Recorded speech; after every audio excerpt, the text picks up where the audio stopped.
News Summary Reading 8th May 2020 for week 3rd to 9th May by Valerie Shang. The following essay is written by Valerie Shang and it is serving as a summary for article titled How Can Singapore Reduce Its Reliance on Foreign Labor by Hui Kai Lun and Ivy Pyong, dated 7th May 2020, Straits Time. Sentences are taken out from the original news article as references to this essay. For those references used, Valerie Shang gives full credit to their original creators. Singapore has a sharp number of confirmed cases that are migrant workers. In fact, more than 90% of the affected cases are from foreign workers who work in Singapore in essential and non-essential services. The current situation is a sharp reminder of the cause of Singapore's heavy reliance on foreign workers. We can question ourselves, how can Singapore reduce its reliance on foreign labor? In this related article, the authors have pointed out 2 points. First, authors asked us to reconsider the desired outcomes of our economic, social, and other policies. In other words, we need to emphasize on thinking of the net benefit for Singapore government. For example, for non-commercial activities, parks and roadside enhance our quality of life, but the profit is marginal. We need to think if it is necessary to keep it. Taking safety as another example, we would shift our thinking from number of guards on duty to actual outcome.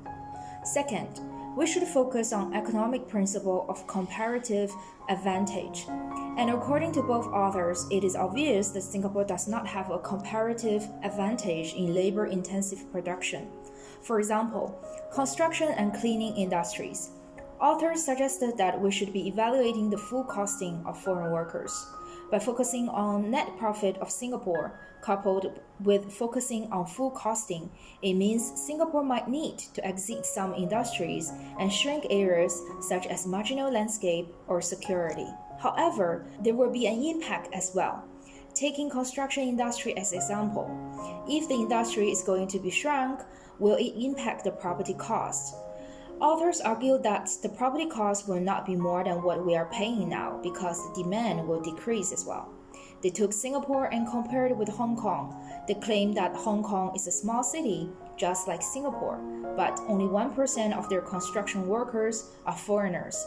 Yet, they built Hong Kong into a fully functional city, like Singapore.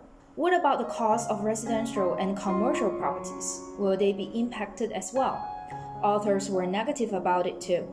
They said that contrary to intuition, the prices of residential and commercial property would not increase to 2 or 3 times higher than their current rate, because the supply of these properties is a function of the cost of construction as well as the cost of land.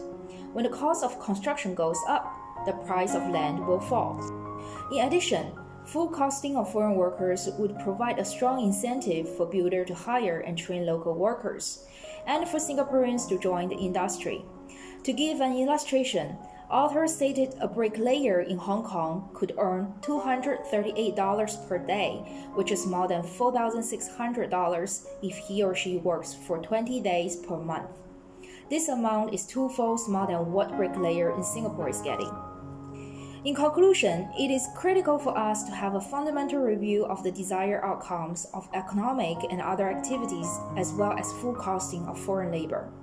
With such evaluation, it brings the good to Singapore's economy or perhaps encourage more locals to join the foreign labor-intense industries.